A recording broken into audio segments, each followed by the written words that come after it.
बर' थुनलाइ आफादनिफ्राय आरो बारग' BLT क'अपारेटिभ ससाइटिनिफ्राय अलरेडि बुंबाय, जोंहा बारग' NDB वेलफेयार एस'सिएशननिफ्राय बुंबाय। खौसेथिनि जि एजेन्डाखौ लानानै दुलाराय बर' फरायसा आफाद, बर' थुनलाइ आफाद, XNDB, XBLT आरो गासै 16टा बर'नि माहारियारि गौथुमफोर, बेयाव हारिमु आफाद, आइजो अनसाय आफाद गोबां दङ गुबुन गुबुन। जोंनि जि हाबा मावनाय आरो जोंनि जि मोनसे नाजानाय, बे थाद'नाय गैयाजासे सोलिगासिनो दङ। आरो बे खौसेथिनि जि बाथ्रा 2024 मायथाइयाव बे आराम्भ जादोंमोन। आरो बे खौसेथिनि गोरोबलायनायनि बुजाबुजिनि जि मोनसे लामायाव मोननै बर'नि आन्चलिक राजखान्थि दोलो, गुबैयै UPPL आरो BPF, बे मोननै दोलोआ मोनसे लामायाव फैनानै बबेबा बिन्दोआव बुजाबुजिनि आधाराव खौसेयै आवगायलांनांगौ। आरो जों बयबो मिथिगौ, जोंनि दैदेनगिरिफ्रा बुंबाय, बड'फाया बुंदोंमोन जे थां आरो थांनानै थानो हो। खौसेयै गेरेमसा बर' माहारि दानायनि थाखाय बड'फाया जोंनो मोन्थोर होनानै गालांदों। दा बर' हारियाव आफादफोरा जों खौसेयै दङ। बर' हारियाव गुबुन गुबुन धोरोमाव जों दङब्लाबो हारि हिसाबै जों खौसेथि, जोंनि रावा मोनसेल'। आरो बे हिसाबैनो राजखान्थि दोलो हिसाबै भारत उदांस्रिनि उनाव बर'फ्रा गुबुन गुबुन दोलोआव दङमोनब्लाबो, आन्चलिक दोलो आरो राष्ट्रीय दोलोआव दङमोनब्लाबो, BSc, BTC आरो BTR जि मोनसे सेल्फ डिटारमिनेसन, जि मोनसे आत्मनियन्त्रणनि जोंनि राजनैतिक आरो संबिधानिक जि अधिकारखौ लानानै जि सोमावसारनाय 34टा बोसोर एबसु आन्दलन, भलन्टियार फर्स, BLT आन्दलन, NDB आन्दलन आरो बिनि गेजेरावनो बर' आन्दलननि सिगां भाषानि रमान स्क्रिप्टनि आन्दलन, बे गोलाव आन्दलननि उनाव बर' हारिया दिनै मोनथाम गोरोबथा मोननानै जि 6 शेड्युल मोनसे एरेन्जमेन्ट जों जि मोनबाय। आरो बे एरेन्जमेन्टखौ जुदि सिस्टेमेटिकेलि खोब प्रपारलि आरो खोब मोजाङै जुदि जोङो फाउन्डेसनखौ लानानै जुदि 35 लाख जाति जनगोष्ठीजों लोगोसे बर' हारिनि जोंनि जिखिनि मोन्थाय आरो जों जि मोनसे एसपिरेसनखौ लानानै आन्दलन खालायदोंमोन, बे बिथाखौ, बे भित्तिखौ लानानै जों जुदि जाफुंसार होनांगौब्ला, जोङो जुदि गावस्रा गावस्रि राजखान्थि भाबै थायोब्ला, एना एनि जुदि जायोब्ला, हिंसा हिंसि राजखान्थि भाबै अस्थिर जुदि थासारि जायोब्ला, आन्दलनाव गोबां शहीद जाबाय, मुंख्लं जाबाय आरो राजखान्थि गावस्रा गावस्रिनि थाखायबो गोबां जोंनि जिउ गोमानांगौ आननेसेसारिलि बेबायदि थासारिया थांनाय समाव जालांबाय। दिनै सान्थि परिबेस फैबाय, गोजोन फैबाय। आरो बेखायनो जों हास्थायदों जे बर' हारिनि माहारियारि आफाद, हारि नाङै जों खौसे। किन्तु राजखान्थि दोलोफोराबो जुदि बबेबा बिन्दोआव, जों बुङाखै जे हान्जाखौ सिमफायनानै फैनांगौ, जों बुङाखै जे ओरै आरो बेबायदि खालामनांगौ। बे रायलायनाया टेबोलाव जेला रायलायगोन अब्लासो आराम्भ जागोन। बेखौनो बिथा खालामनानै हाग्रामा महिलारि बिथाङा दाखालि बावै फिन बिथाङा बुंदों जे एबसुआ आंखौ हांख्रायनो फैदोंमोन आरो हांख्रायनाय बायदि बिथाङा बुंदों जे प्रमद बर'जों आंजों जिरायहोनो थाखाय बिबान लानानै थांदोंमोन। नंगौ, दुलाराय बर' फरायसा आफादा बिथांजों रायलायदों 2024आव। बिथाङा खोब पजिटिभलि बुंदों। रबिराम नार्जारि, खाम्फा बरगयारि एबसुनि जों आफादगिरि गाहाय नेहाथारि दङमोन। आरो बे रायलायनायाव बिथाङा गावनि गोसोखौ दिन्थिदों। जोङो खोथा मथे प्रमद बर' बिथांजों जों रायलायफैदों, बिथाङाबो पजिटिभै बुंदों। आरो सिडली बाइ इलेक्सनाव दान्थे बिदान्थे नांलाय खमलाय जानायनि थाखाय बे बुजाबुजिनि जि खोथामोन, सावरायनायनि जि खौसेथिनि खोथामोन, बे बन्द जानानै थादों। फिन बिनि उनाव दिनै आं बुंनाङामोनब्लाबो बे खोथाखौ स्पष्ट बुंनो नागिरदों। हाग्रामा महिलारि बिथाङा बर' थुनलाइ आफादखौ लिंनानै सावरायदों आरो बर' थुनलाइ आफादखौबो बुंनानै हरदों जे एबसुआ मोनसे बिबान लानानै थांदोंमोन जे थुनलाइ आफादा एबसुजों रायलायनानै खामानिखौ आवगायबा हामगौमोन। बिनि अनगायैबो गुबुन गुबुन लेयाराव गुबुन गुबुन दैदेनगिरिफोरनिसिम हाग्रामा महिलारि बिथाङा थांनाय फेब्रुवारि मार्च दानाव जोंनो गोबां माखासे मेसेज हरदों। आरो बे प्रक्रिया किन्तु बन्द जानानै दङमोन। दा जुलाइ दाननि जोबनाय फारसेथिं बिसायख'थिया सेप्तेम्बर दानाव फैगासिनो दङ। बेखौ लानानै हाग्रामा महिलारि बिथाङा आरो मिडियायाव बुंबाय जे खौसेथिनि जि बाथ्रा रायलायनायनि जि बाथ्रा आङो रेडि दङ जुदि इउपिपिएलआ आवगायबोयोब्ला। आरो इउपिपिएलनि आफादगिरि बिटिसिनि आथिखालनि चिफ प्रमद बर' बिथाङाबो बुंबाय जे हारिनि सार्थआव माहारियारि आफादफ्रा जिखौ हांख्रायदों बे हांख्रायनायखौ बिथा खालामनानै आंबो सनमान होयो। जातीय संगठना जि लुबैदों आं बेयाव एकमत। बेखौनो लानानै दहाय बुंनाय बायदि जे 13 जुलाइ आरो 3 आगस्टआव खेबनै बर' माहारियारि आफाद गौथुमफ्रा जिरायबाय सावरायबाय मोननै थांखि लाबाय। माहारियारि गौथुमफ्रा जों एक आरो ज' खौसे लोगो नांनानै हाग्रामा महिलारि बिपिएफनि आफादगिरि आरो इउपिपिएलनि आफादगिरि बिटिआरनि चिफ प्रमद बर' बिथांमोननो थोंजोङै लाइजाम हरनाय जादों आरो बिथांमोनखौ आलादा आलादायै गासै 16टा माहारियारि आफाद गौथुमफ्रा रायलायगोन।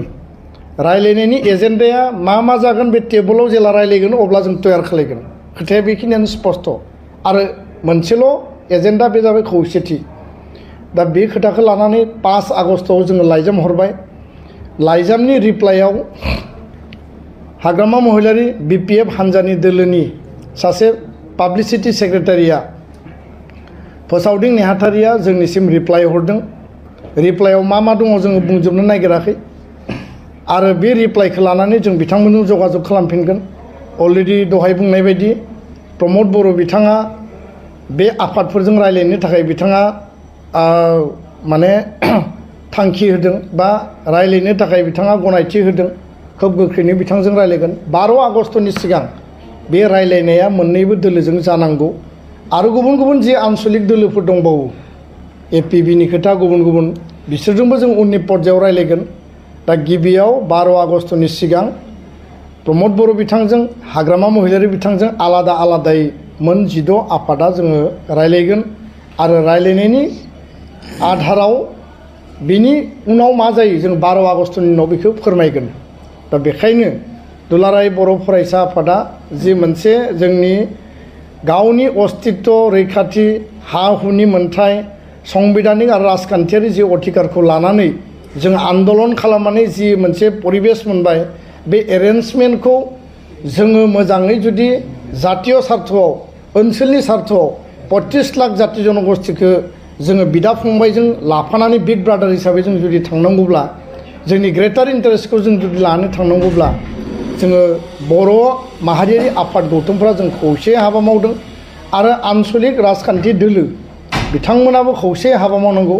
थांखिया अकल क्षमता पावार आरो बेल' जानाङा थांखिया ग्रेटार इन्टारेस्ट जातीय इन्टारेस्टआव जानांगौ। जों रावखौबो सोंखारिनो नागिराखै।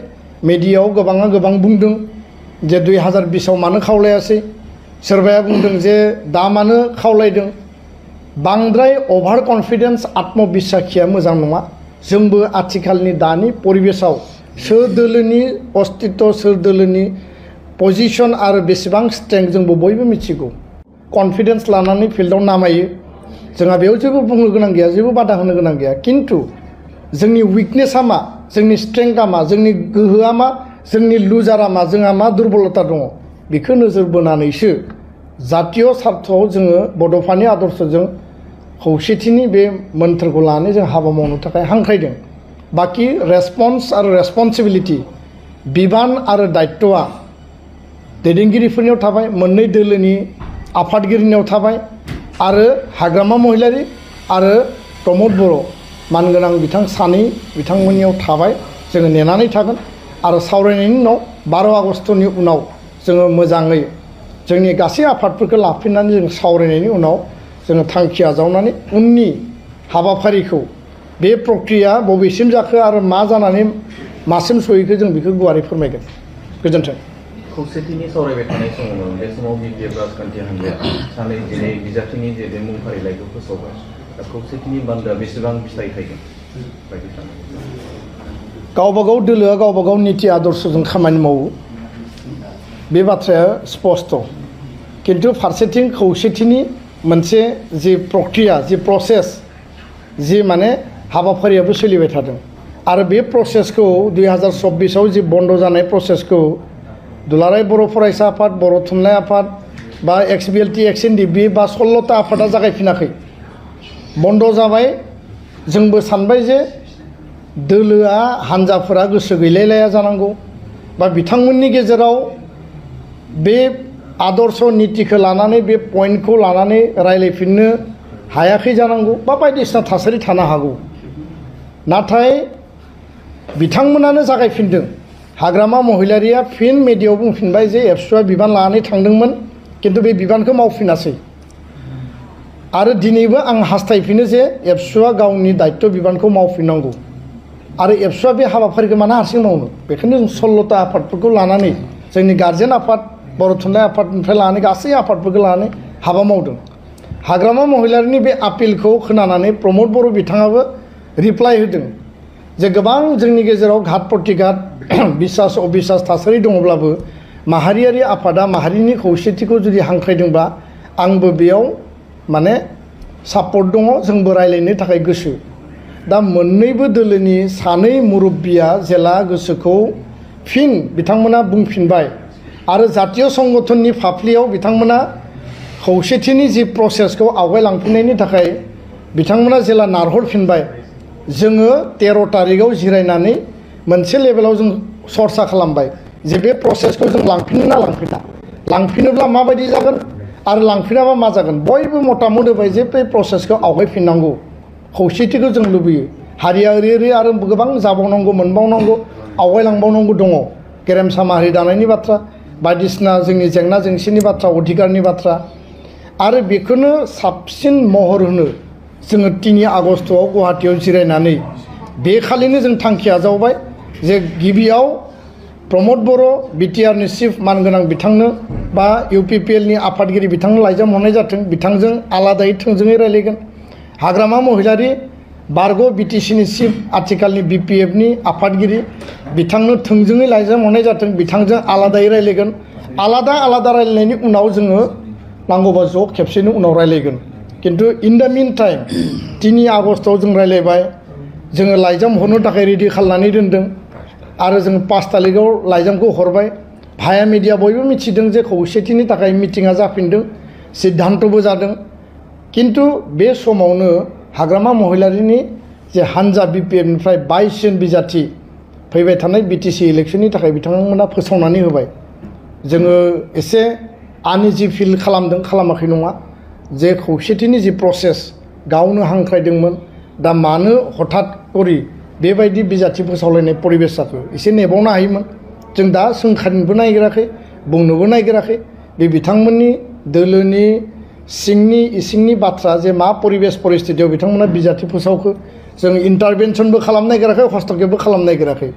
जोङो 12 आगस्तसिम आसाबादि, जोंहा दाबो जोंहा आत्मबिसासि जों नेनानै दङ। बिथांमोनजों जों सावरायग्रोगोन, बिथांमोना जोंनो लाइजाम हरदों, बिनि सायाव जों दा सावरायबावगोन। आरो UPPL दोलोनिफ्राय थोंजोङै रायलायनो थाखाय बिथांमोना जोंनो प्रस्ताब हरदों। बे गासैखौबो लानानै 12 आगस्तनि सिङाव मा जादों, 12 आगस्तनि उनावसो जोङो इसिङारि बायजोआरि गासै बिथिंखौ जोङो बुंफोरनानै खोथाखौ स्पस्ट रायजो राजानो मिथिहोगोन। दिनै मिथिहोनांगौआ जाहैबाय मोननै दोलोनो जों लाइजाम हरबाय। इन दा मिन टाइम केन्डिडेट फोसावलायनाय जाबाय। थेवबो जोङो दाबो आसाबादि, दाबो जोङो बिसासि। आरो बर' रायजो राजाफ्रा बेखौनो सोंदों, खौसेथिनि जि प्रसेसा फैमाल जाबाय नामा? माने खौसेथिनि जि प्रक्रियाखौ जेरैबायदि एबसु साहित्य सभा, XBLT XNDB गुबुन गुबुन आफादफ्रा, जायखौ आङो नाम लाजोबनो हायाखै, 16ता बिराद गोलाव जायो, बे आफादफोरा जि प्रसेसखौ लादोंमोन बेयो मा जाहैखो? दा बेखायनो जों दिनै लाइजाम हरनाय आरो बिथांमोननि जि रेसपन्स, मोननैबो दोलोआ रेसपन्सखौ हराखै नङा, हरदों। आरो 12 आगस्तसिम मा जायो, दिनै 9, 10, 11, 12 सानथाम दंबावो। बिनि उनाव 12नि उनाव जोङो स्पष्टयै जों बेखौ बुंगोन।